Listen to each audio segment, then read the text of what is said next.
1, 2. Welcome back to the channel, guys. I'm joined again by Tajiro. Good to have you again, sir. Yeah, good to be here. It's been a while, but we just caught up offline and in a different language, and I think we're ready to, as in the Dutch, we say "lille." I don't Yeah, know what is the English equivalent, but I'm going to give a master class on yapping. oh, that's nice. We spoke before about a proposed topic, but I think you might want to go into a different direction, so I'm Oh, going to maybe let you propose. I've been watching a lot of Slavoj Žižek, that the dumpster diving philosopher who is completely all over the place and Yeah, then suddenly brings in some point from some corner of the universe. yeah, It kind of feels, I don't know if you play chess, but no. there's this joke in chess where the bishop of the enemies, so the other player's bishop, always feels like it's coming completely out of nowhere. Like you Mm. always overlook bishops on the other side of the board. That's kind of how I view Slavoj Žižek as a philosopher. Then he's just like you're just talking, just saying normal stuff, and suddenly from the other side of the board, he just brings in this Mm. bishop to like completely change the board. But anyway, in an ode to him and his dumpster diving philosophical ways, I wanted to start by telling you about a dream that I had last night. Awesome. And and I wanted to see if you have any interpretation of this dream, you knowing me and seeing what you see in this dream. So, I had a dream that I went on a ski vacation. So we got in the car with me and my aunts, my mom and some of my aunts. And then we arrived at this roadside restaurant and I had to go to the bathroom. And when I went into the restaurant, a lot of people said happy and then some name of some Christian holiday or celebration that I had never heard of. And they kept saying it in Spanish or something like that. So it was happy and then the name of the holiday. So I thought, oh, okay, it must be some Christian holiday. And then I went into the bathroom and I started praying because I just instinctively knew that's what you were supposed to do on this holiday. And then while I was praying with my eyes closed, um, when I opened my eyes again, I saw that the door was open and that all of my aunts had been watching me pray for this Christian holiday. And I felt ashamed. And then I woke up feeling ashamed of praying in the bathroom for this Christian holiday that I'd never heard of. Oh, So, what is your first interpretation of this dream? well, I'd have to have a bit more information. These aunts of yours, Mm-hmm. are they like anti-Christian, or do you think there's a reason they were? One of my aunts is Ismaili, so a Muslim follower of Ismail, I see. and the others are agnostic or leaning towards atheism, so like ever so slightly agnostic, but none of them have ever mentioned Christianity or religion being a taboo or something to be ashamed of or Okay, something like okay. that. So that So may I be your subconscious maybe filling that so, gap. yeah, yeah, maybe so. Why do you think you felt like you should pray? And why did you pray, do you think? Um, I in the dream, I think I prayed because I knew it was the right thing to do, as if it was some instinctual calling to pay respect to the restaurant and to the people that came in there, and Yeah. that I wanted to just respect their tradition, and I also knew it was the right thing to do. It's not like how some people who eat meat, they go to eat with a vegetarian household and then they don't eat meat out of respect. Um, but they don't think that being vegetarian is necessarily the right thing to do. Well, some of them, of course, Yeah. right? They just do it out of respect. It didn't feel like that. It felt like it was genuinely the right thing to do. Like Ah, I genuinely should pray because it was the right thing to do in that situation. okay, that's very cool. Do you ever pray yourself? Um, I wouldn't really refer to it as I don't know. We would have to have a more clear definition of praying Why don't you because tell me I what you do? I meditate a lot, Uh-huh. usually before sunrise and after sundown. Um, and I express a plan of either what I'm going to do that day in the morning, during my meditation, and I um, acknowledge some things that I'm thankful for Mm. in that day. And usually those are things like I'm thankful for having the strength today to realize what I should do, or to have the strength to do this task that I've been kind of scared to do, or that I've been hesitant to execute, things like that. So it's Yeah. a moment of planning and of gratitude usually. Um, and I do it sitting on my knees with Okay. my eyes closed. Okay. I don't know if that's praying to you. It's not necessarily directed to anything or anyone. Yeah, I was gonna say, who are you thanking?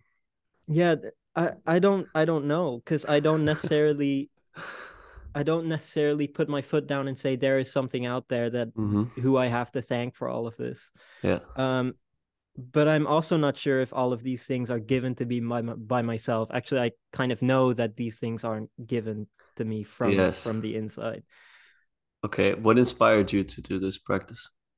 Um, I went through a phase, I would say a year ago, where I was really looking for things in different religions to make my own to get as a habit. Um, and this was one of the things I got from Islam. They do it 5 times or 6 times or 3 times, depending on their interpretation of the belief.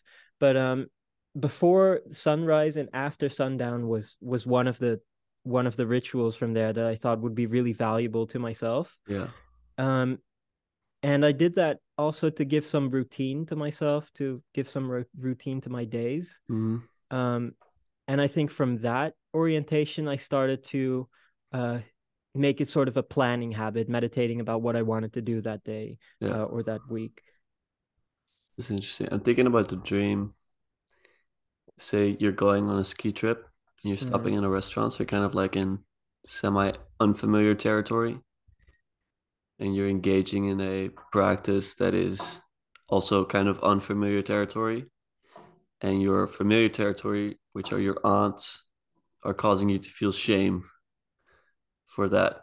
I'm not sure where I'm going with it, but I'm just trying to see what symbolically these things could mm, represent.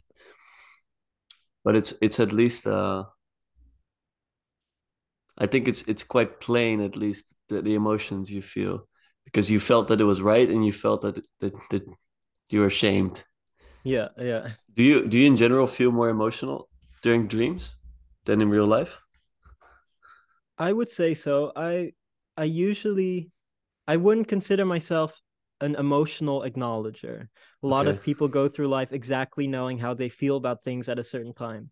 But I talked to my dad about this actually because he listened to the previous episode we did. cool. Um, and he then also pointed out that I usually only know how I feel about things maybe 2 or 3 years after they happen. Ah, Um, and that's usually why I look on the past with a sort of melancholy or somberness. yeah. Because I then only start to realize that I felt some sort of anxiety or sadness or somberness about things that happened in the past. Mm, But so overall, I would say I'm much more aware of emotions in dreams, and they are much more overwhelming. And in real life, they're not overwhelming at all, with one exception, which is when I watch Leaves of the Vine from Avatar: The Last I can Airbender. only agree with you on that. At least I can relate to it.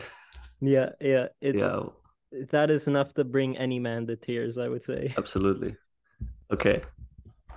Okay, that's very interesting. It's interesting stuff to work with. Is it something you've been thinking about more recently? Is that maybe why you dreamt about it, like prayer or religion in general, or you think it's just more spontaneous that it popped up? I would say so. It's been starting to play a bigger role in my life. For my birthday, one of my dear friends gave me a Quran, actually. Ah, yeah. And um, I've been reading some of it, and the problem with me with many of these scriptures is I would want to be a fundamentalist. I would want everything in there to be completely true and for me to agree with it 100%. Yeah. Um, so for me, it's religion is a little bit black and white in that way that I Yeah. really want it to be completely true, but I don't think it is. So that's why I don't conform to that religion or Mm, idea. Whereas I would say the vast majority of believers don't think that way. They will read the Bible and see things they agree with and don't, and still call themselves a Christian. yeah. Um, I have a little bit of trouble doing that for myself. Yeah. I would really want everything in there to align with my thoughts, but it just doesn't. That's just it. It Yeah. can't work like that. There's no book that could have more than 1 billion people align with it 100% and think it's completely true and agree with everything in there. That would be Mm. a complete miracle, which the Bible maybe already is. But Yeah, I know what you're saying. I think it's the Well, in Islam, if the idea is that all of which is written down is directly from God, and I think a lot of Christians believe that too, and that is the case for them. Um, I really struggle with it simply because it's written down. So that means it is in this reality, let's say. Mm-hmm. The pen makes it thus. Yeah, because I listened to the episode with your brother with Aaron, Mm, and he quoted, I don't know who said this originally, but it was about seeking truth and about the yeah. kind of path or goal of seeking truth. Mm, And he also said that truth cannot be spoken because it comes from an idea that you have, a feeling, which is then translated into language within your own head, which already leaves so many kind of faults in language of things and feelings that are hard to put into words. And then when you speak it or write it down, it again loses meaning, not only because it's spoken with intonation and with meaning, but also because of the interpretation on the person on the other side. yeah. So definitely a lot of that can already have been lost. I mean, the Quran says that it has been dictated by the angel Gabriel to Muhammad, and that he was mostly illiterate, Muhammad, at the time, that when he heard it he couldn't write or read. Mm, um and I read an introductory thing to the Quran, and it said that this is one of the big miracles behind the Quran, is that it was dictated to somebody who could barely read or write. um but it is worth questioning, like you say. It's hard because it's been dictated to someone and then written down, which yeah. already can have a huge impact on how even just this direct literation of Yeah. this dictated thing can have a huge impact, even if it's just between one person writing down what was dictated. Yeah, absolutely. But it's why I'm interested in stories, because stories are not, let's say, as black and white as maybe a rule book is, let's say. So a story could refer beyond itself, similar to poetry. Mm-hmm. And in that sense, I can much more closely understand this idea of saying the story is true. Because if you look at it materialistically, is the story true when you can like forensically analyze all the parts of the story and you can like archaeologically confirm things. Mm-hmm. But I think a story being true is much more, let's say, symbolic. And I don't mean like metaphorical or metaphoric. I'm not sure what you say in English, but really symbolic. So it's true on a higher level. Yeah. So it can be true on different levels as well, like psychologically and physically, and then spiritually. Um, so yeah, I'm not sure where I'm going with that, but that's just some food for well your thoughts. well that's why this is a masterclass on yapping, just Yeah, such as saying things that only make sense to the two of us. no, But I think it will make some sense. I hope so. I hope so, because I read some of the comments on the episode that we did, and Yeah. I was quite impressed, or I would say blown away by the level of intelligence and intellectual level of the people who are listening to this podcast, which I think I voiced at the start of last recording, that I already said I never agree with something for more than like 15 minutes. Mm, Um, and then apparently that goes for a lot of your listeners as well yeah. that were listening to this, and pointed out things like little gaps in arguments, little gaps in logic. um and it was really, really valuable, and it also reminded me of how underdeveloped my skill is with the philosophical process. Mm. So there was one specific viewer who commented, I think they were a part of the organization you refer to a lot, the Little Corner, or what is it called? Yeah, it's like it's called This Little Corner, Mm-hmm. and it's basically, it's not really an organization as much as it is a sort of a growing community of people that are thinking about some of these topics pertaining to like religion and metaphysics and stuff like Mm-hmm. this. But yeah, continue. Yes, so somebody from this collective or community Yeah. uh, commented on the progression of the view of the Bible, and I refer to the Bible as a value set, and Mm. they commented on how we have only decided that it is a value set much later in history, that there has been a complete turnaround of how we interpret and think about scriptures and writings like this. Yeah. And that did make me think maybe I should be a little bit more careful when I'm on this podcast speaking about this kind of thing. But it also made me think this is extremely valuable, these people Yeah. commenting these things. So maybe I should be the complete opposite. Just let go of all control and Yeah. just say everything that comes to my mind, and have your viewers kind of carry carry the Yeah. intellectual interpretation of the things that I yap about.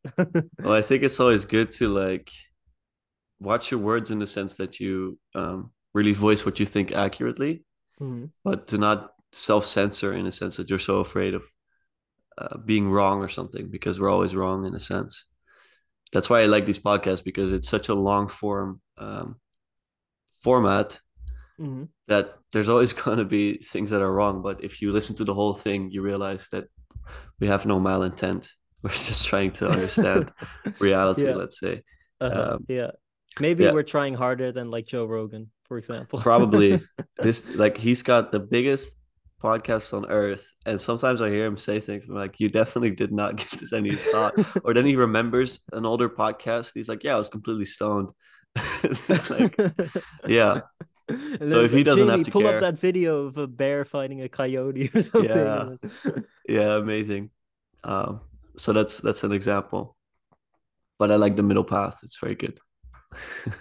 I also like the complete opposite way, the Andrew Huberman type podcast where it's just this deep dive into the neurological side and Yeah, into the biomedical side of these thoughts that may come up into our minds. yeah. If that's the topic, I think it's valuable to be that diligent as he is. It's incredible. Mm-hmm. But speaking of things that are wrong, that are voiced in podcasts that are wrong. No, I'm just kidding. But recently we had a conversation in which you mentioned this idea that when we let go of the values of religion within the Western framework or Western kind of mindset, that usually the room that is left is filled in with things that are worse or that are more dangerous. Um, could you elaborate a little bit on that idea? Oh, Or well, maybe I've completely misrepresented it and you no, could you correct me, represented but it very well. I think it's an argument. I think about Christianity specifically because a lot of Western civilization is based off of that, or at least that's the latest update. Of course, Christianity grew out of Judaism, Mhm. so that's the basis. Let's say, perhaps even more fundamental, goes back even further.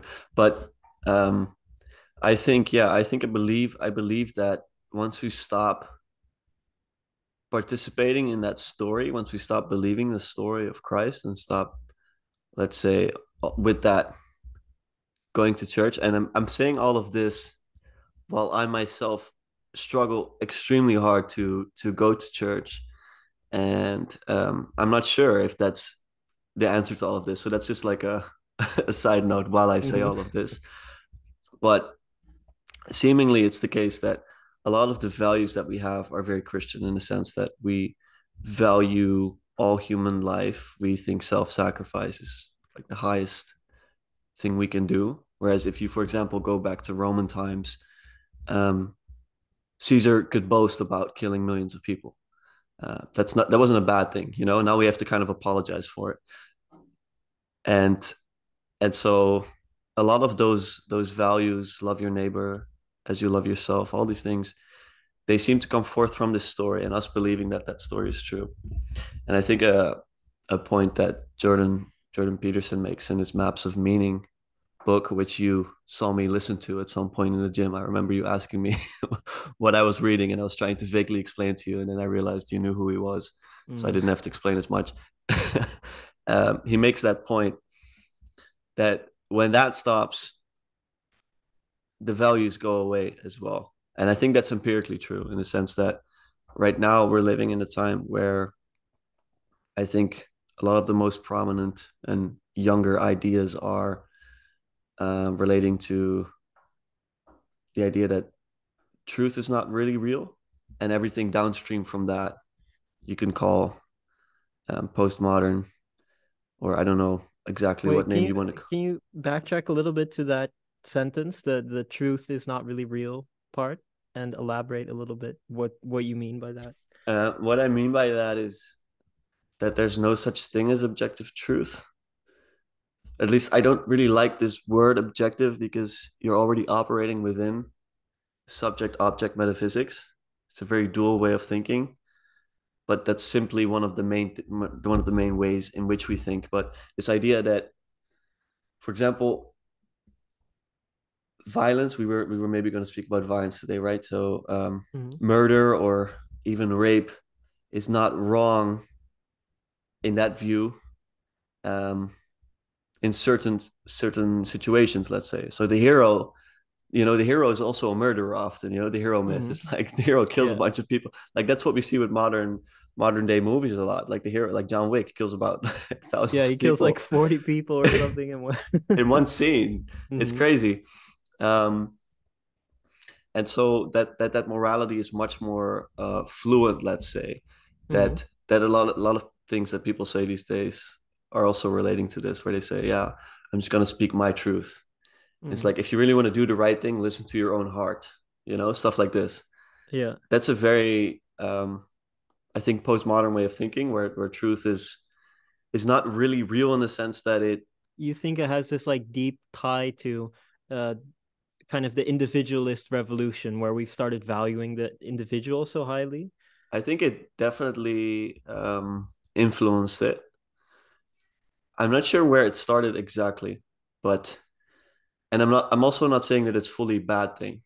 This more individualistic approach, or this more not completely trusting what has been said before, because I think the opposite is like completely trusting tradition and completely trusting the books that we spoke about to give us everything we know about morality. But now that we are left to our own devices, we are left to discover what is actually true, Mm-hmm. um, or like what is true to us. Again, that's again that frame of thinking. I think that happened when we stopped really believing the Christian story, among others, really. So yeah, is there anything else you want me to zoom in on? I can continue on this as well. The truth thing. Yeah, I think there's much more to be said about it. So mhm.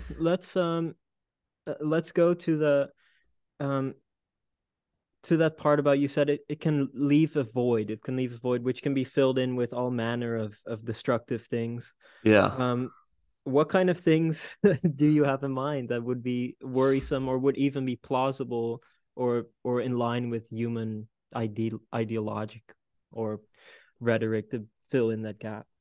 yeah. Well, I think that um, very quickly, once you let go of those values, it becomes hard to argue for certain things that we've held as being true for so long, like human rights. I'm not sure how you argue human rights. Oh, human rights are a terrible concept, but yeah. That's what I'm saying. Like, I think a smart person, to a very smart person who has no like background in anything, try to get ChatGPT to argue for human rights, for example. I would love to ask this system how they would do that. Mm, Another thing is, let's say, the idea that sleeping around is not a very bad thing, like just sleeping with whoever you please, or polygamy, polyamorous behavior. I'm not going to be the judge on this. I'm just saying that these things can pop up. Like it's not good or bad. It's just a new thing that we're trying. mhm. Um, yeah, or war, for example. You can justify war in many different ways. A lot of people have done that in the past. I think those are things that are left then. It becomes all much more relative, let's say. And I think if you approach reality purely from a relative perspective and don't take the absolute into account, you might get lost somewhere. Okay. Yeah, I have some trouble discerning why some of these things would be um a religious or rather why they would be perpendicular to some religious teachings. Um with the biggest one being war, obviously. Mm-hmm. With obviously I'm a big opponent of the notion that people who declare wars in the name of religion are good believers. Because the scripture might very clearly say do not kill, um and then people start a war, so then they do something that is completely perpendicular to their scripture. Yeah. So then it's difficult to say that they really used religion to justify this war if their scriptures are completely perpendicular to their saying. But Hmm. I'm also very opposed to saying that all good things about religion are because of religion and all bad things in religion are because of other reasons, because of problems with people instead of with the religion. Yeah. Um, so from that standpoint, I find it a bit difficult to really say that some of the things that you've mentioned are or can be attributed to religion or not, or to the religious scriptures or thinking, or to more like atheist thinking. Yeah, I think, of course, reality is very messy. And I do think you can get to a pretty clean morality, for example, by really thinking about it and taking a bit from different places. But I think on a large scale, it is hard to get a society that that values the things that we value, a lot of the things that we value now still, without a unifying story. And I don't think you can get that without religion. That's all I'm thinking. Like on a large scale, because then I think we're going to have to try to figure it out for ourselves. And I think most people will not be able to do that. I I agree on the or I instinctively agree on the destructive side, um, where I think that it really is possible to have this unity coming from a non-religious story, or it depends on what you define as religion, but that you can really have a huge unity based on a hateful idea, based on, for example, in the US, the idea that there is an enormous amount of terrorist activity in Iraq, fueled by Saddam Hussein and weapons of mass destruction. I think it's quite easy in some way, or easy for some people to really unify people working into this instinctive idea of fear or danger. So in that sense, I really don't think that um, you need religion to have a unification of thought, Yeah. especially if you want to achieve something destructive. Hmm. Um, but when it comes to doing good, I think it might be a lot more difficult. Yeah. What do you convince people of this communal basal instinctive feeling to get them to collectively do something that we would perceive as good? Yeah. Um, and then more of an instinctive good, not some Kantian Hmm. or or Nietzsche idea of good, but something that we would instinctively think is good. Yeah, So I agree with I you. don't know what you would have to tell someone to get this idea. I mean, there's a lot of cases in which a lot of good things are still done from this destructive idea, um, or still out of a place of fear. A lot of cooperation because of the fear of famine, or a lot of cooperation because of the fear of being attacked from outside. So people have technological advances, um, things like that. But I wonder if there's anything you can do that speaks to a positive state of mind within people that can get them to unify and really achieve something good. I'm sure there are things, but they're just not coming to mind as easily as something like fear or destruction. Yeah, and that's why I think that the Christian story, but I'm not exclusive in this sense. I just it's what I've grown up with, but it provides a lot of that where there is a way in which love can be the most important thing in your worldview, and that I don't know how you get there without an idea of, let's say, an underlying, Mm-hmm. you can call it God, and that God being good. Because I think if you just analyze nature or whatever, if you just look around, you could look at it with so many different lenses, ideological lenses. Like, oh, this is all about power. Oh no, this is all about sex. Yeah. Oh no, this is actually all about love. Or you can Or do a lot about of just different things. complete stochastic absurdity or whatever you want to believe in. Yeah. Yes, and I do think that there might be a way of viewing the world that is more true, and that's kind of a controversial thing to say. I would say so, yeah. Yeah, it's very Do you controversial, especially if you look at philosophy, how differently people think about it. So I'm aware of that, but I still think it's true. okay. Um, and do you have any idea of what that basis could be of worldview that could be more true? Or maybe there's just one that pops up that is more true than a different one that you have in mind. Well, my brother often speaks about this, and it's definitely not his idea, but Yeah, um, he's a big truth fan, isn't he? I think so. I think he is, but I think that's strategic. It's for his own, you know. But yeah, I think he speaks about the hermeneutics of suspicion, which is like a way of interpreting reality with a suspicious lens. So that's what a lot of conspiracy theories do, for example. But it's also what Marxist theory does. I think the greedy capitalist, this is what they're trying to do. Or in a conspiracy theory, you might attribute a lot of the world's problems to a small group of people who are orchestrating it to be Mm. so, and they're trying to kill you. And he says another way of viewing the world or interpreting it is the hermeneutics of beauty, um, to really see beauty in a lot of different things. And you could say, well, this is just arbitrary. These are arbitrary ways of looking at the world. But I very intuitively believe that um, beauty, as opposed to suspicion, can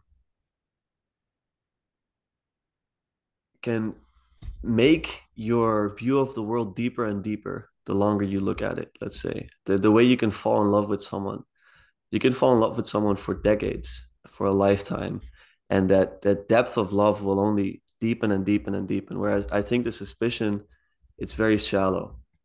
um, and I think reality is very deep, and I think it's fractal, I think it's layered, and I think beauty, and truth and goodness, the transcendentals, I think they reveal more of that. And that's why I intuitively would say that they're more true.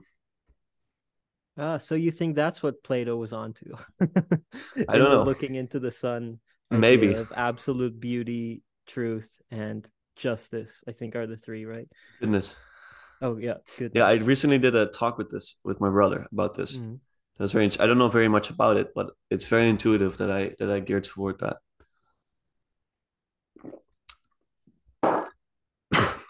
Sorry. Yeah, I grasp the idea.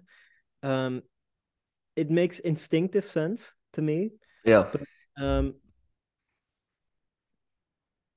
but I'm not sure in reality how applicable this idea is, although very interesting. Um, Another thing I wanted to talk about before we get into territory where it's way over my head, um, is I saw this thing on social media. All horrible stories start this way, right? I saw Yeah. this on social media. Yeah. Yeah. All fallacies Of course. start in this way. Um, but I saw a post on social media where and this ties into this theory based on suspicion of mine, which is Mhm. why I thought about it, out of this suspicious worldview. Um, I saw this post and it was of a woman documenting a day in her life where she took care of a bunch of errands and a bunch of other stuff and taking care of kids and her dog or whatever, just things that normal people do.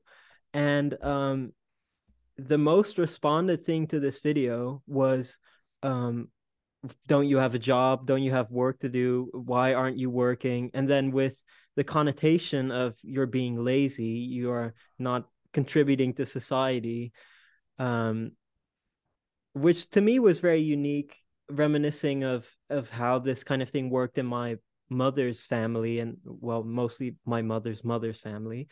Um, and also how it used to work within Western society as a whole, where there was not some sort of inherent expectation for a lot of women to have a 9 to 5 job or any type of job, where in a way the value of a woman was not tied to how many hours of office work she would do a day or any other type of day. It was not expected of her to have a job at all in a lot of situations. Mhm.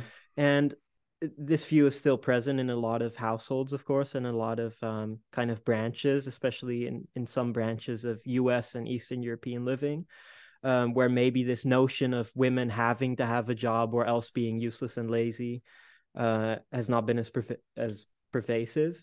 but it's so unique to me that this complete turnaround in how we see the role of women and whether they have to work in office situations or situations like this has made this complete turnaround in just the last maybe 50, 60 years, or Yeah. maybe a little bit more, but not a lot more. It's really crazy to me how this cultural phenomenon has changed the way we look at half of our population, Yeah. an incredibly integral half, of course, um, can be so radically changed in such a short period of time. Hmm. Um, and it really makes me think, or makes me question, how many of these other things and traditions and things I think about or see as true will have completely changed in another 50 years as well. Yeah. If something as basal as or as basic as basil is the spice, but the Yeah. herb, but if something um as women working, um so basic to society as women working can be completely changed in 50 years, that could say a lot about just the general security of things that we believe in today, Hmm. and things that are useful to us as society. Yeah. um and but in this specific case, and this is where my suspicion comes in, um, I think that this, you may correct me or interrupt me at any time because we're going into a bit of like a wonky territory No, here let's on do it. very unstable ground. So maybe a lot to comment on.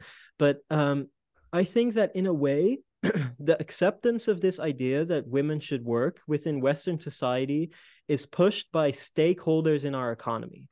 Um, I think that before this revolution, there were a lot of instances in which kind of the era of capitalism in the West was at its peak or at its height, where it was completely possible for a man to work a 9 to 5, and come home and be able to sustain a family of four with that income.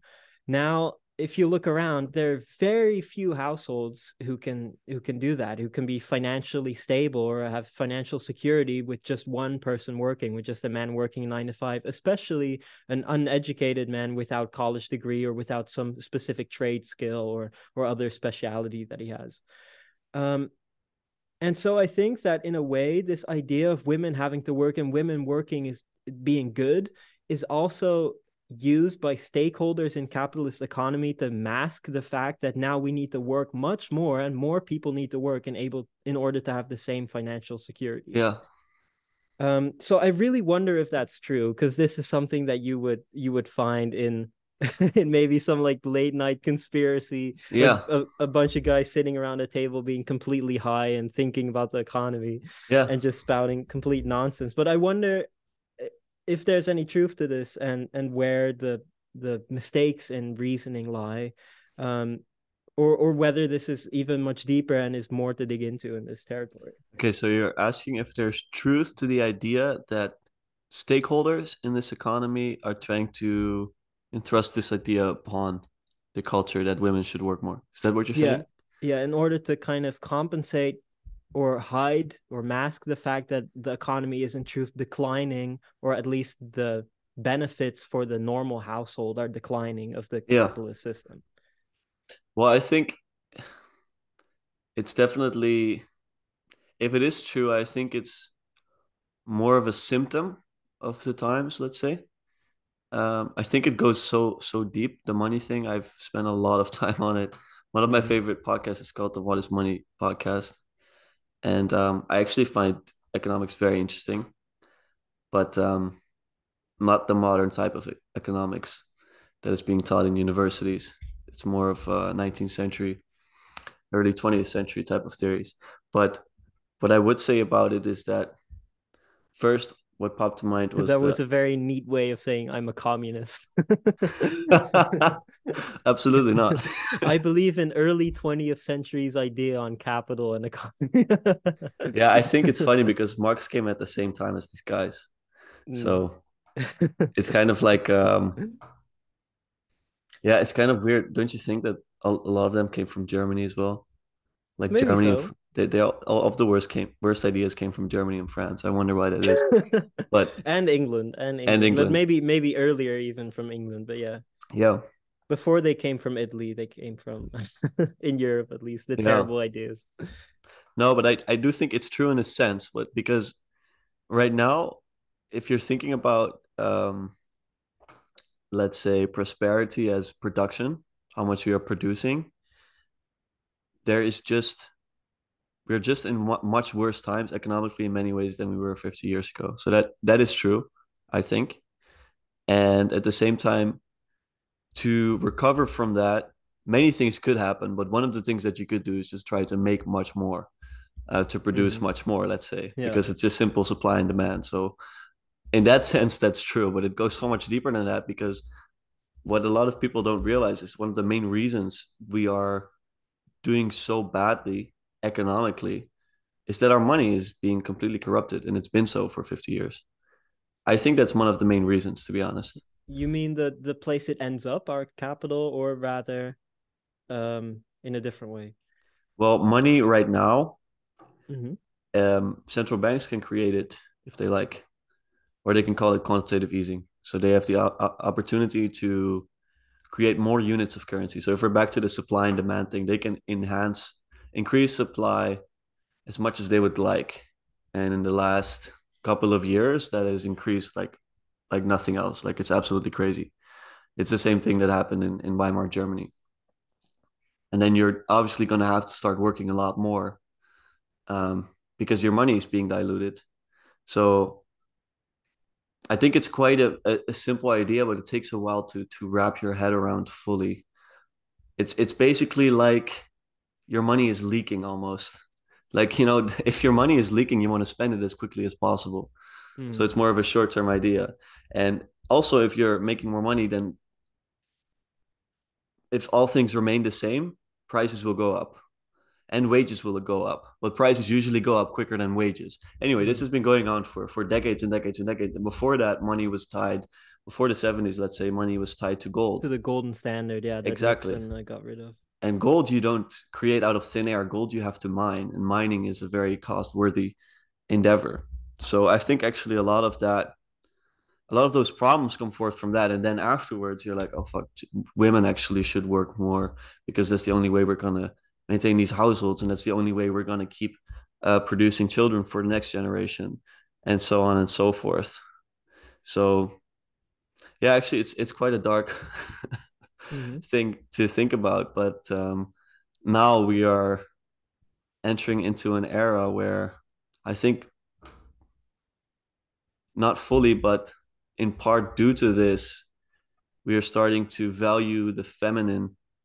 We are starting to devalue the feminine by trying to measure women's success by the masculine. Let's say, if you know what I'm Hmm. saying. So we're expecting them to work, and that's where they get their worth. And same for men, to be honest. Like we are very like if you want to say something bad about capitalism, I think it becomes bad when you take it as an ideology in a sense. That's where it really goes wrong because then your value becomes quantifiable by the amount of money you Hmm. make. Whereas I think as a system, it can work very well, but it's just like taking anything else as your god. If it's technology, if it's health, um, something will go wrong. So I'm riffing a lot on this. I know it's a lot of scattered thoughts, but if you want to respond to anything, or if you have any new ideas, then I'd love to hear them. Have you read any Yanis Varoufakis? No, I don't know who that He is. he used to be the Minister of Finance of Greece. Okay. I think it may have been called Minister of Economics Yeah, yeah. or Monetary Planning or something like that. But it's that kind of idea.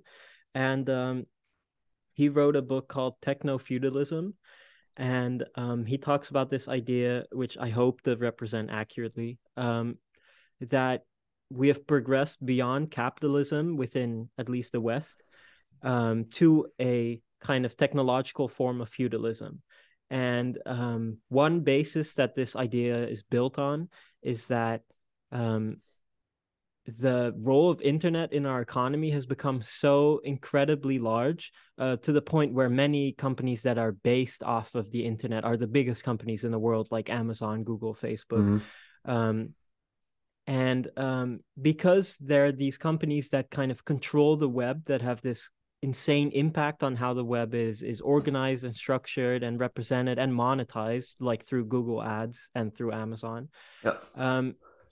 That we've come to this sort of feudal state in which we pay for our place on the internet, because internet has become this kind of basic human need in a sense, or some even say basic human right, which ties into the human rights thing. Yeah. But that the internet is so essential, and that there are these few companies controlling the entire flow and structure of the internet, that we're basically in this feudal system where we pay for our place on the internet. We pay to use the internet. We pay for our place on the internet. The things that are presented to us on the internet are very strictly controlled, in a sense, as in what we see on the internet is controlled by these companies, that we've become kind of this feudal serf to this landlord system. And that this kind of goes away from the idea of the free market, of free market capitalism, where you can go anywhere and offer your service and your jobs. That the monopoly of these internet companies have made it so that this idea has degraded in quality, and that rather it's more of a feudal system where we can only offer our services to these couple huge frameworks that allow us to make use of the internet.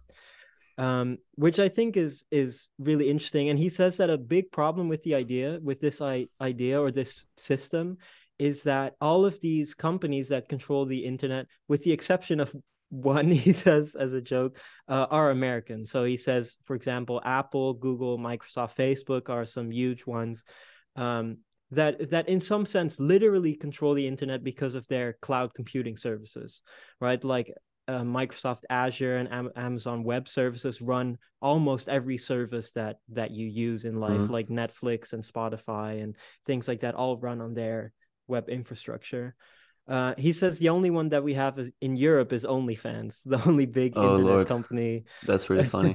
And so he says, unless OnlyFans grows equally in its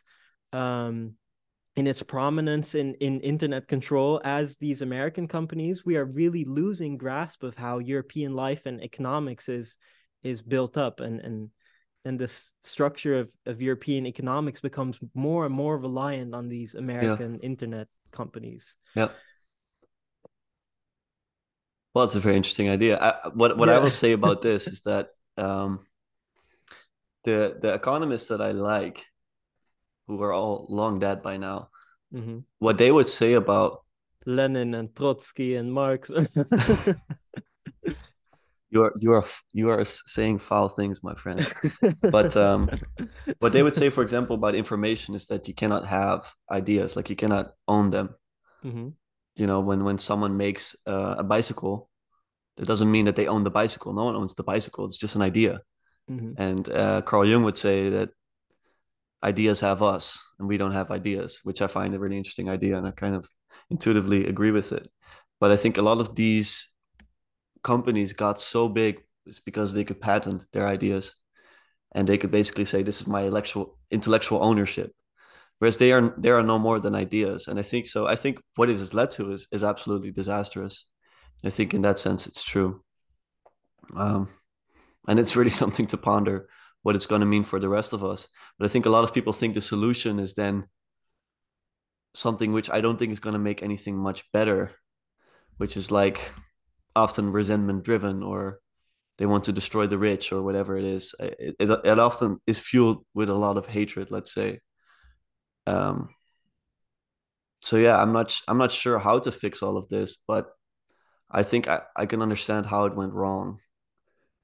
I mean, this is really, yeah, it's an interesting notion that maybe one of the things that sets us apart as human animals from other non-human animals is the ability to come up with these crazy, wacky ideas and inventions. And that when you monetize these, or start to protect them as property and start to monetize them like this, that this may be sort of the ultimate capitalist dream, that even something as simple as coming up with ideas starts to become monetizable property, which is scary to say. It's kind of a scary concept. And I wanted to talk about something that ties into the my conspiracy on capitalists forcing women into the labor market, which is I read a lot of Al Jazeera. I think it's an incredibly interesting news platform just because of their geopolitical position, right? Okay. They come from this country that has a very strong view on how the world should be led, and they come up with these news articles that are completely based on Western thought or completely based on Eastern thought. It's very interesting. It's something I don't usually see in the New York Times, which I think is much more grounded within the country and its framework that it comes from. But anyway, I read this article, which was, I think, more grounded in kind of the Western monetary way of thinking, which was discussing whether India should or shouldn't start to activate the workforce of women in their country. They said there's 600 million, if not a lot more, women who are inactive on the labor market, which Mhm. could have an incredible or lead to an incredible boost in Indian economy, welfare, purchasing power, things like this. And it was a very economically focused article. It spoke about like what this would mean on a geo-economical scale, what the benefits are for this labor, yeah, what comes out of this labor, if it's good for the economy, that kind of thing. But in a different way, there's also this country which has an enormous population, right, the biggest in the world currently, which is not using this Western idea of the labor market. And I wouldn't say India is one of the most prosperous countries in the world in monetary ways, but has been functioning like this for a long time. Yeah. Um, and it's really interesting to see that the place in the world with the biggest population within its borders, so to say, is one that does not conform to this Western idea of having to push everyone onto the labor market. And I'm Hmm. really interested to see how that's going to play out economically. Yeah. And if this is truly going to be this enormous setback on their economy, if this is going to lead to a lot of problems, if the rest of the world capitalizes more on the amount of people in their workforce, Hmm. if India is going to be all right, how that's going to turn out, or if they're going to budge under the pressure and go towards pushing all of these women onto the labor force as well. Yeah. I think one of the reasons it might work well to not do that is that you do keep producing a lot of children and young people. And I think that's one of the biggest problems the West is going to face in the next couple of decades is that people are not having kids anymore as they used to. So you become reliant on immigration and your country is getting older and older and older. Whereas because technology is so difficult to understand for older people, the more younger people you have, I think the more power you're going to have in that sense. I think India is going to be very strong in the next decades. I think what's very interesting is I'm following this guy. He's Indian himself, or at least from Indian descent, and he's saying how many Indians are going to come onto the internet and are already on the internet. Like how big of a percentage that's going to be is absolutely insane. So a lot of people would do well to cater to Indian audiences if they want to do well on the internet. Mm-hmm. I mean, we can Um, see this in the rise of T series already on YouTube yes, as a symbolism, right? Of this being taking over completely, yeah, and how large that percentage is. Yeah. yeah. So I wonder what's going to happen. But I think the idea of pushing all women on the labor market and everyone pretty much expecting everyone to work is that it goes at a cost of a lot of different things. It's really the absolutization of that of the market, let's say, and I think that also comes forth from well things not going very well economically, having a lot of Mm-hmm. issues. So as the Bitcoiners would say, fix the money, fix the world. But I don't think you're there yet when you do that. But I think it's the first step. Mm-hmm. It would help. So we got to get India on Bitcoin. Is I'm not sure how it would play out, but I think they would benefit from buying it. If any government people are watching from India. Oh God, this are you gonna post this with like crypto bros fix Indian economy from their Yes, bedroom? absolutely. This is our plan. It's a 40 it's did you watch The Office? No, I haven't. You No. should watch it. For the people that have, it's a 40-day plan, 40 days. It's like basically a scene where everything's collapsing within the company and the main guy is like, "We're gonna fix everything." Oh, it's so funny. You should watch The Office though. It's a strong recommendation. I don't need Okay, you to I will. believe in absolute truth or whatever, but watch The Office. That is the truth. Just Mm. kidding. The American version, not the Yeah, British I've version. tried the British version and I'm sure it's good. It's just it's too slow for me. Hmm. I think I'm suffering from a disease where I cannot maintain my attention. My attention span has pretty much been corrupted. I heard do you know this geopolitical podcast called Blowback? No. No, that's yeah, that's is that the one I'm thinking of? I think so. Yeah, yeah, it's called Blowback. It's a really interesting podcast that tries to make approachable the way in which the US has demonized Iraq, Korea, and Cuba. Those are the first three seasons. Uh-huh. Um, I'm still listening, by and the way. I'm putting on my lamp, so keep talking. yeah, sure. Um, and they say that the way that the UK and the US approach the situation in Iraq is can be represented by how The Office is portrayed by the UK and the US. So like the differences in the Office between the UK and the American Office are the same as how they like treated Iraq. And they say like one of their examples is um that the US office has this really like smooth story that leads to like this like climactic build up and Hmm. release of tension, whereas a UK office just feels completely like cutthroat and just like gets to the point and then moves on. And they say one of the examples is um, how the US tried to like make it seem like, oh, Iraq is now a democracy and go have free elections and whatever and things like that. And the UK just said to Iraq basically like, screw it, you have a king now. And they said Yeah. like that's basically how like the UK and Yeah, American yeah. office works as well. I think it's possible. As above, so below, as they say. I Mm-hmm. think in some ways, how you do one thing is how you do everything. So perhaps. I read this thing about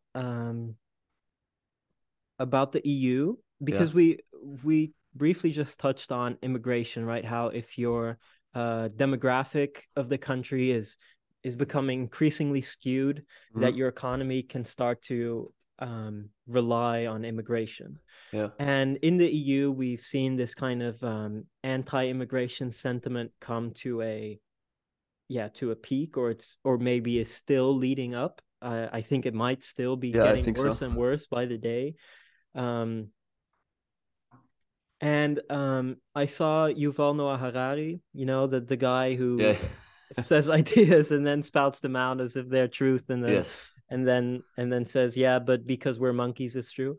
Yes. Um, he said that one of the interesting things in this discussion about immigration is that we see immigration as a threat to our values, to our European values.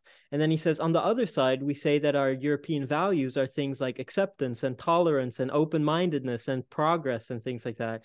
And then he says, but people see immigration as something that threatens our concept of tolerance and acceptance, which is Yeah. very ironic in a sense. Yeah. And he says, if we had a true idea of what our European values are, if we really knew exactly what those values are, then we could have a much clearer idea on whether immigration is really a threat to this cohesion of society based on these values. Um, and that really made me think, what are European values currently, or what are even Dutch values? What are Yes. things that we value so much for which immigration would be a threat? um, even things like Polish immigration, because people are even opposed to immigration from Poland or from Bulgaria or Slovenia or Romania, from the Eastern European countries. People are already opposed to immigration. Hmm. So, what are these Dutch values that we are so scared of that we'll lose when we let people in from these countries? Well, I think what people are much more scared of than losing the values, I guess, is losing um, safety or space or something like that. I think it may be something nice to say to maybe mask that. And I'm not saying it's not fair to say that you value safety and space, but I think that may play a much bigger role. And actually thinking about all this, I mean, we were talking about values, how a lot of our values are quite Christian, you know, Mm-hmm. but self-sacrifice and all these things. I think they're kind of dissipating in the traditional European societies, but they're really strong actually. Like for example, in Africa, Africa is like super Christian as a continent Some compared. parts are definitely, yeah. Yeah, Yeah. like I mean, it's so wild how strongly that is. Like if you go to Kenya, or if you step into a church there, it's just absolutely wild how much devotion they have compared to us. And it's actually the Europeans went out to colonize people, partially with Christianity, to get rid of the paganism, let's say. Mm-hmm. Which I mean, there are a lot of problems with that. Yeah, And yeah. and Let's then use it as a metaphor. Yeah, yes, exactly. and now it's the people that were previously colonized who are bringing that Christianity back. I think actually it's going to be a lot of immigrants um, that are going to reinstate those traditional values. Like I don't know a lot of people that are more traditionally, let's say, valuing like absolute truth and morality and all these things, um and that find it important that let's say, I don't know, kids get traditional education, all these things, than immigrants nowadays. Like some of the people that are most opposed to modern movements as regarding Mm-hmm. sexuality and all these things are Muslims. And, you know, and the same Mm-hmm. as same I think with people that are more orthodox in their Christianity. I think they're the ones who are going to keep the values that some people here value so much alive, more so than our population themselves. It's, I mean, I'm in no way addressing any problems. It's just something that I've been thinking about. Is there anything you want to respond to, or thoughts No, you I have was thus just far? thinking that maybe what we're so scared of in terms of values is getting the values back or pushed onto us that we previously pushed onto Yes, other countries, yes, and that we let go of maybe for good reason, maybe for bad reason, but we don't want them back. Like we're yeah. That's done with actually them. possible. Yeah, Might be and very then confronting. it'd be very funny if the kind of the colonialist system implodes on itself after hundreds of years just because we're getting back the things that we thought were such good ideas to push on to other Yes. countries. Not that colonialism ever started from this really good idea of bringing any benefit to No. anyone across the world, except for ourselves, of course. Yeah. But it'd be funny if that is the long-term consequences, just getting exactly what we spread back because we're dependent on it for our economy, for example. Yeah, that's actually possible. It would be a good story. It would be a grand irony It if would that be, yeah, happened. that's exactly what it is. It I'm not would saying it's be like a happy story, as but it's it would definitely, be a supreme poetic justice. yeah. Okay. Are there any other topics you want to introduce, or want to continue on? Topics in the past of this conversation that you want to pick I back had up? I had something that I was thinking about, but I may have to talk about it later if it comes back up. Um, one thing which I find it really hard to talk about modern conflicts across the world because from any conflict in the past, like past even past 100 years, Yeah. we're now starting to see some of the historic reasons why things took place and why they took Yeah. place in a certain way. Um, and so the fun part for me is trying to contextualize things that are happening now and wonder what's going on behind the scenes that is not presented to us as the public. What are the possibilities for these things? And one of the ones that I found really hard to put into context was the war in Ukraine when it first started.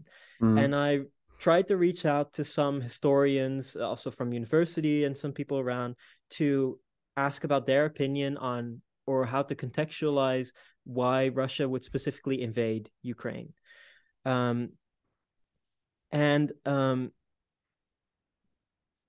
so these things are really fun to speculate about and are very difficult to find the truth behind. Um, and I think the biggest piece of the puzzle that we're missing right now is the political state within Russia that leads um, to the kind of need or perceived need to start these wars. As in, I have no idea of Russian politics. I think very, very few people have any idea of Russian politics. Yeah. But I wonder if that will turn out to be the biggest piece of the puzzle. The same way we can see that, for example, um, one of the big reasons for Bush to invade Iraq, besides the privatization of oil fields, of course, was also to get his approval numbers up because he had it. insane decline of his approval. Yeah. And he has the highest recorded approval of any president at any time during the war on Iraq. And another example of this is during the Cuba Missile Crisis, which I think is one of the most fun examples. Well, not fun for any of the people involved, but intellectually stimulating. Mm-hmm. Is that Nikita Khrushchev? Sorry to any of your Russian listeners about my Russian pronunciation, but Nikita Khrushchev decided in some way to ship the missiles to Cuba in secret. Well, I wouldn't say secret, but sort of this pseudo secretism, right? He didn't communicate it to the Americans, at least. Yep. And one of the reasons he did this is because this was in 1963. And JFK's election campaign, his next election campaign, was coming up for the coming year. And so presidents do crazy things. US presidents do crazy things when their election campaigns are coming up to make it seem like they are needed, to make it seem like a change of president at that time would be a disaster because our president is currently so wrapped up in this geopolitical crisis. And so that's one of the reasons, well, historically seen right now, why the missiles were shipped to Cuba in secret, so that JFK wouldn't do anything extremely radical for his campaign in response to the missiles being shipped there. And that's also seen as a large historical blunder, maybe in some sense. And these things are really fun to me. Times where politically things have played out in a certain way to get the approval of the public about things that the public doesn't even know about, or things that the public isn't really even concerned about, just for some long-term political strategy. And I really wonder if that's exactly what we'll find out is what's happening with the war in Ukraine. If we'll see that this is some kind of long-term political strategy from Russian politicians in order to cement their reign over Russia for a longer period, or something of that nature. There's of course this is already a controversial war, right? The war in Ukraine. There are many wars going on right now that are much more controversial even, which we might be better off speaking about in private. But it's really interesting to me how these things happen, how these decisions get made. Go ahead. No, you go ahead. Well, you had another thought about something else, perhaps. Yeah, but it's completely unrelated. Okay. Yeah, well, I think nothing unifies like a war. And I think time will tell, indeed. Although I must say that even with things that have already happened hundreds of years ago, people are still getting new interpretations and new insights into them. Like sometimes I hear a whole new theory about wars in general. I'm like, oh, wait up. Perhaps I was wrong. I have an interesting one which I read in Post-War, I think, by Tony Youth. No, it was in a different book. A Peace to End All Peace. It's a long historical analysis of the role of England in the First World War and the implications on the Middle East. And the story goes as follows. It's a bit confusing to me as well, so I'll try to explain it with some clarity, which is one of my weak points, is explaining things with clarity. But I think it's a strong point. No, that's very kind of you. But so let's put it to the test then. So in at the dawn of the First World War, Turkey was not an established nation, right? It was part of the Ottoman Empire. The Ottoman Empire fell during the First World War. But the Turks, or this group of Turkish people, had already seized some kind of autonomy over the country of Turkey, which was not a recognized state at the time, but already started to become a bit of an autonomous zone. And the Turks, who saw that the Ottoman Empire was likely to fall, needed to cement a way to have their country be established, Turkey be established and recognized internationally, without being part of the Ottoman Empire, or without being taken in by one of the major powers in Europe after the war, during the war. So they had a crazy plan, which I need to say clearly. But some semblance of what happened is it comes now.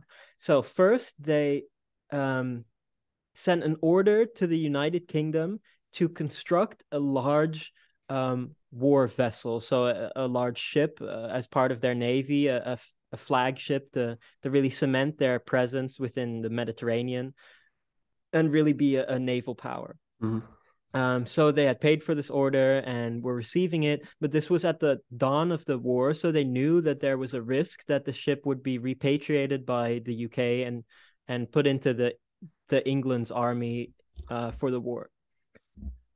So they tried two things. They tried to get the UK to recognize them as an independent country of Turkey and protect them during the war.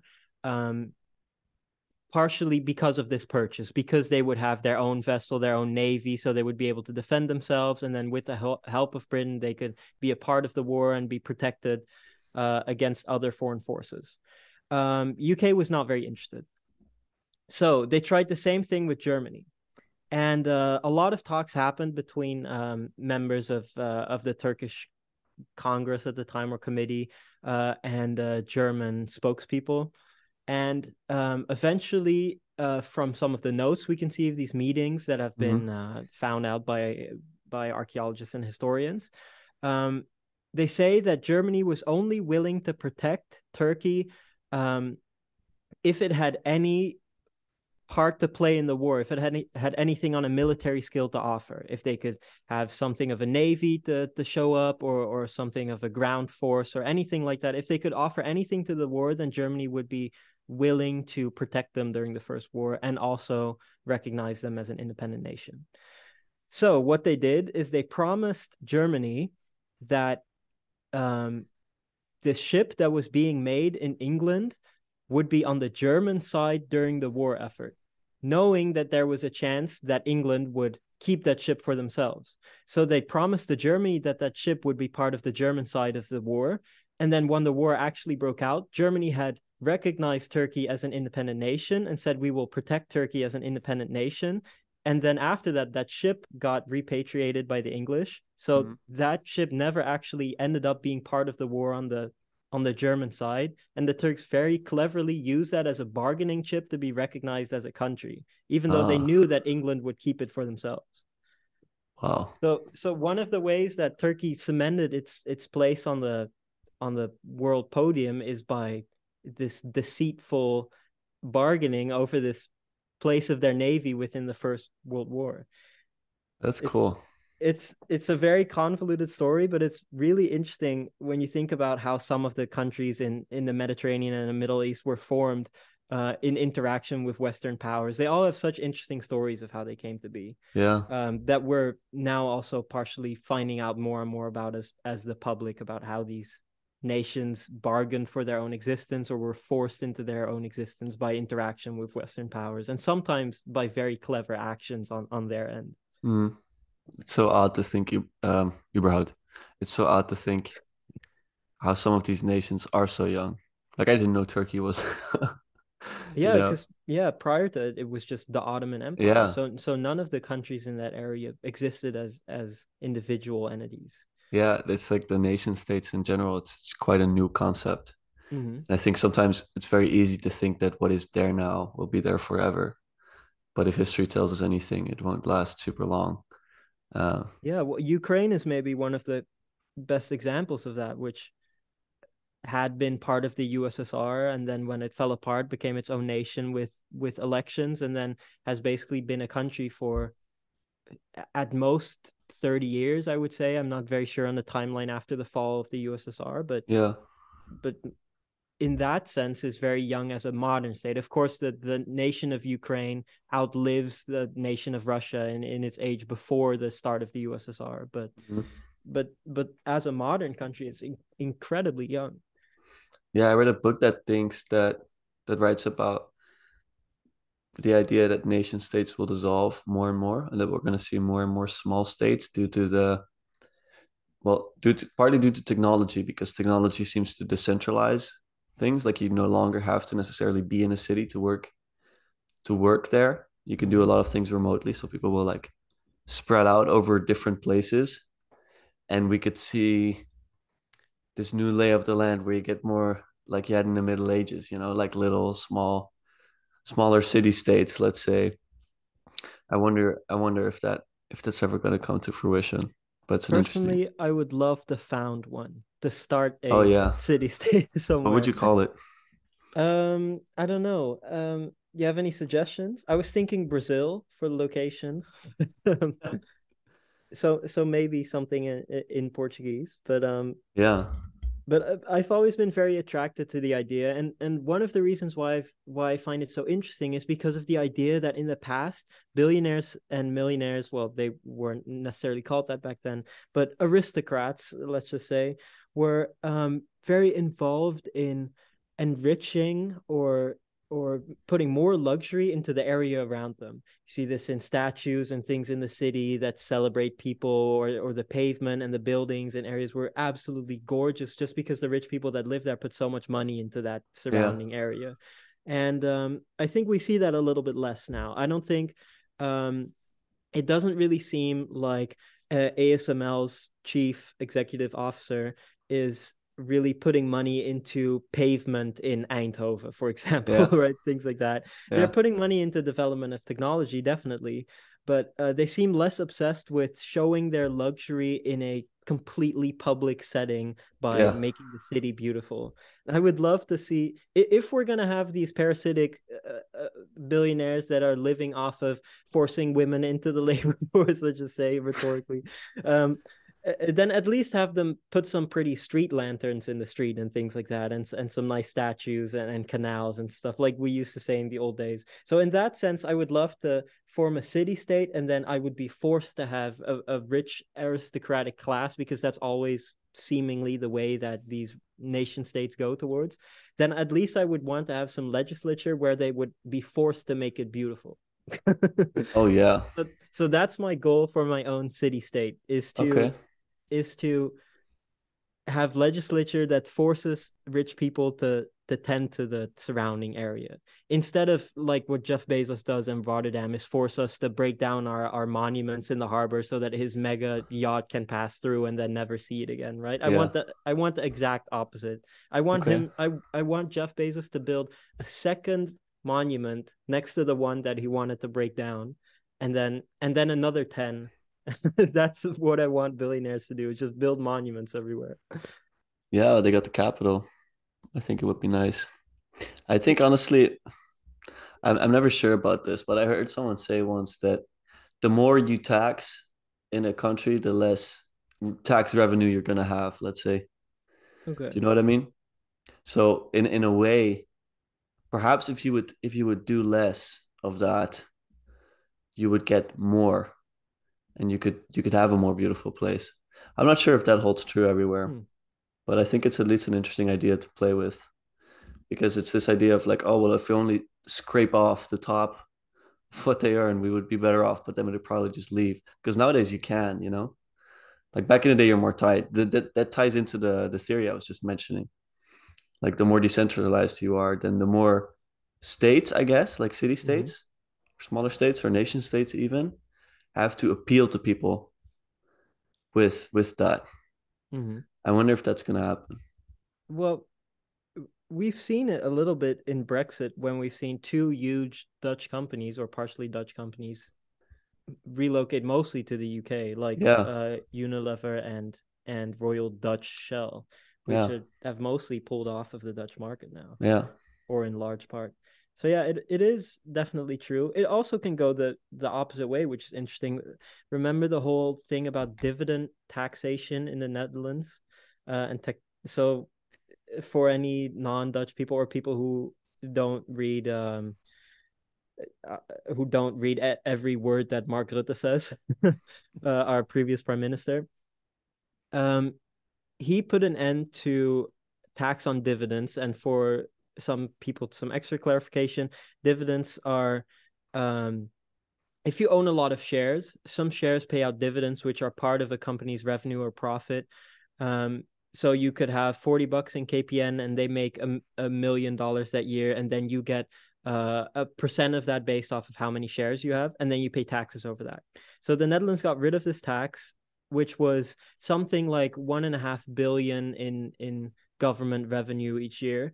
And the idea behind this, or the justification behind this, was that this was necessary to ensure a climate of investment in the Netherlands that was really hospitable to foreign investors, so that a lot of companies would come to us because they don't have to pay tax over dividends here, and then they would want to stay in the Netherlands and become billionaires here and all that.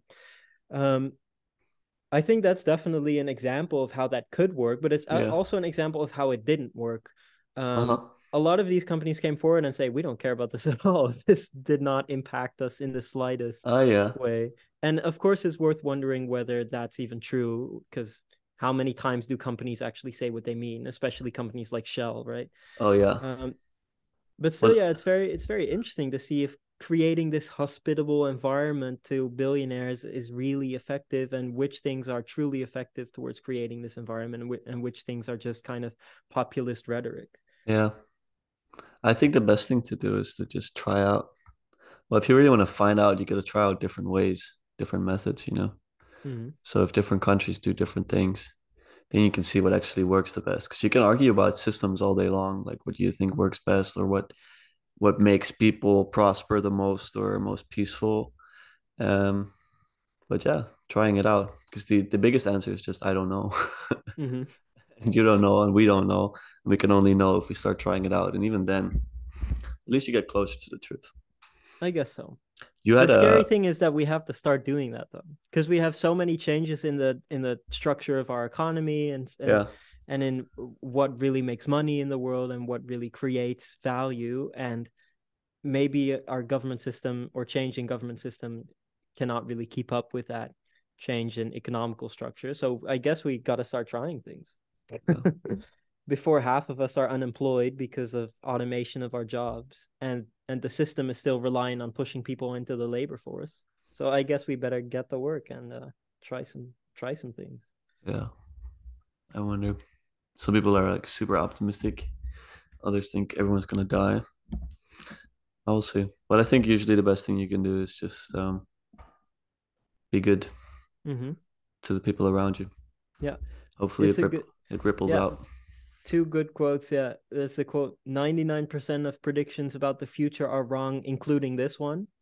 and the other one is I think I mentioned it last time. The Marcus Aurelius quote is: stop discussing so much what it is to be a good man, and just be one. Yeah, exactly. I think that's beautiful. Women and non-gendered or others included, of course, but that's not what Marcus Aurelius said. I think he said it to himself, maybe. Yeah, that's right. Probably so. Yeah, and then there a layer of translation went over it as well. Yeah, I think you had a thought at some point, and then we went on a tangent about the war thing. Yeah, I commented on the war thing, and they said no, it's completely unrelatable. Do you remember what that was, or did we already mention it? Yeah, it was exactly completely unrelated, but it's related to trying political things. Okay. And what I wanted to talk about, it tied into immigration more as well. Okay. So maybe this can pull the whole thing together, and it won't just be yapping. We'll actually have something. Yeah. Awesome. I'm really curious what will happen politically within the political climate of the Netherlands after this current round of elections, because so many people voted out of protest for the current state of politics. And it's really difficult, I think, or for me at least, to see through the fog of what the result of a vote out of protest is. I think one of the big outcomes of this could be, one of the potential outcomes is a lot of people vote relatively to the right, or far right in Dutch terms, out of protest. And then the far right would form a cabinet, and then they would vote on things in the Netherlands, and then they would see that it just forms another typical Dutch cabinet, another typical Dutch environment, just with a slightly skewed political center. But essentially the same governing structure would still be in place, the same way that people vote about what should be implemented or not. So you vote out of protest for a completely different party, which probably will have the result that not a lot drastically would change. I think that's what I would predict. I don't think that Yeah. voting out of protest for a far right party is really a gateway to creating a large amount of political change in the way that the political system is built up. Mm. So I really wonder if people who vote out of protest will keep voting out of protest because the vote that they previously made out of protest didn't do anything. As in, Yeah. they voted far right, and then far right became the majority, and they formed a cabinet, and nothing can change because there's still complete political opposition and polarization. So then they vote far right again, and far right again, just different parties out of protest every time, more and more protest, more dissidents in voting, Yeah. with maybe very little return on investment, let's just say. Well, a win-lose game is always a lose-lose game, if I remember the quote correctly. I And who think I said think this?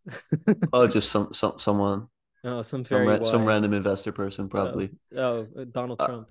I Oh. think it no, no, but it's this idea of like, tit for tat. Hmm. If you play the game theory thing out and you always just do the tit for tat thing, an eye for an eye or Hmm. tooth for a tooth, and everyone ends up blind and without teeth. And then the blender industry will be booming. Yes, exactly. Yeah. No, I think it's an idea. Like if you always do things out of protest, or if you always do the negation instead of the creation, or the criticizing instead of the creation, then you're not building on anything. I think it's kind of losing a center if you're always responding to something. Let's say. Hmm. I think what it will take to um, bring balance back into the world is the Avatar was supposed to do before he passed away. Well, we're really coming full circle, So huh? coming full circle. Um, yeah, it's to build something beautiful and true and good. And I think it's to connect people. And that's not easy these days for sure. But I think it's an ambition worth having. Hmm. And then hopefully, speaking about politics, which I don't do a lot of, but hopefully then democracy can become a system in which I don't know if you know this term. It's called opponent processing, and it's this idea that well, if you apply to democracy, that the left and the right help each other. Let's say, Hmm. like just same with competition. Oh, so yeah, The okay. best teams competing against each other makes both of them better, Hmm. and so and there's cooperation involved in that sense because if it wasn't for the other side of things, then what is the point? Hmm. I think that that idea should be paired with the idea of broad coalition, which is that um, I heard this idea in Bernie Sanders speeches. I'm really exposing myself as a strong leftist now, but um, is that the political left is constantly very divided in its ideology, um, and kind of its only common denominator is hate for the far right, but ideologically it's a very divided field. Um, and that we need to build these broader coalitions. We need to focus on the things that we agree with in order to form a stronger front to actually be a strong team, like you said. And then if the other kind of political side could do the same, then we actually have two strong teams who have a strong foundation of ideology to kind of discuss with each other instead of just having all these divided weak islands that cannot consolidate and cannot really form any basis for discussion. Yeah, yeah, it must be sad. I mean, if the one thing that binds people is hatred, then there's clearly something wrong. I feel, especially if it's hatred of others. I mean, that's what we're seeing being played out on a world scale so much. I'm constantly kind of dancing around the Palestine thing, but for example, in Myanmar with in Myanmar and the Rohingya, where 1.4 million Rohingya were exiled or murdered out of the country based on this idea of hatred, is we're seeing this on a scale just as large as it has ever been, or a similar scale of throughout all history.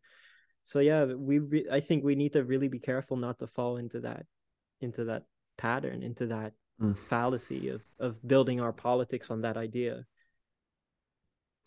Yeah, I wonder in what way we could have the most wisdom, let's say, making these decisions. But I say all of this while at the same time thinking that I think the political area will become less and less powerful. I think it's this idea that I think rulers have more to say now, and I think perhaps they get even more to say in the short-term future. But I think that in the long term, it's actually going to dissipate more and more if it's aligned with this theory of decentralization. Let's say where central power becomes more and more disintegrated. But I Mhm. wonder because we spoke about Marcus Aurelius, perhaps a man we could call wise if it wasn't for him handing the reins over to what is it, His his son nephew or his son? Commodus, His yeah, his son. adopted son, I think. Yeah, yeah. If only he didn't do that, perhaps he would really be a great man. But I wonder, I wonder how we could be as wise as possible. How do you even reward that? Because I think right now, if you really want to become elected, you run on hatred, or like Well, it's whatever is worked in popular. it's worked in the Netherlands, but it's worked in a lot of areas around us. It's worked in the UK and England as well, and but it hasn't worked in Brazil for the last election, which has been a refreshing turnaround. Them electing Lula again, who's a candidate that is not necessarily focused on a campaign of hatred, does show that it is definitely still possible to have this political orientation that is still focused on progress and unity and the betterment for the people instead of kicking other groups out and dividing and things like that. I'm happy that we're still Presidential, seeing it. Hmm? presidential Lula. Yeah. So I don't like listening to things about politics, but just for my Portuguese, I listen to this Brazilian thing. Hmm. I don't find the topics interesting because it's always about Brazilian politics or whatever, and I always hear them Uh-huh. say "presidential Lula." Yeah. It's so nice. Yeah. I just love this language. That's Yeah. cool. Yeah. Well, that's Absolutely. good. I don't know much about that, but if it's more of a unifying way of speaking, then I'm all for it. And Hmm. I hope that it instills and ripples out into the rest of the world. It would be beautiful. We're all humans after all. I don't know. Are there other topics you want to touch before we close it? Um, Not anything related to anything we've talked about. That's beautiful. That's what One I last like. thing I would love to say is that I would really love it if people were more accepting of dogs in public places. Oh, there we go. But maybe that's well, that's not going to make for an interesting topic for next time. But maybe something for listeners to think about. Next Dogs time in public you see a space. dog, give him a pet. Give him You some have a love. dog in your apartment there, or I have no? a dog sitting on my lap Oh right my goodness. People, you have to tune in on the video. now. And he has been begging for attention during this whole thing, saying, "Please, please give me some love." You can also see my desk. Get some good tea. I Yeah, got some nice amazing. Well, tea. I will let you tend to him or her. Yeah, him. Yeah, it's What's his him. name? He's called Roni, and it's short for macaroni. Because when I lived in the US, all I would eat was macaroni. And then I thought, if I move back and I can have so much of a higher quality of life and eat other things. So then, in respect to those times, I called him macaroni. Amazing. Well, I hope to catch you in the gym soon again. If you're Yeah. still there, are you still Mhm. going I still go, yeah. in the gym Hmm. in The Hague? Yeah. When do you Same go? gym. In early mornings when they open. Ah, okay, that's why I never see you. I just expose myself not as a leftist, but as a non-early gym goer. Oh, that's maybe even worse. I don't know which is worse. Thanks for your time, Tajira. I hope to speak Hmm. again soon. Yeah. Thank you Have a so good much. evening. Yeah, Tend to you Roni too. very well. Yeah, Thanks for I your time. will. Yeah, and I'll continue yapping to him Awesome. about anything that comes up. Have a good one. Yeah, See you, you bro. too. See you around.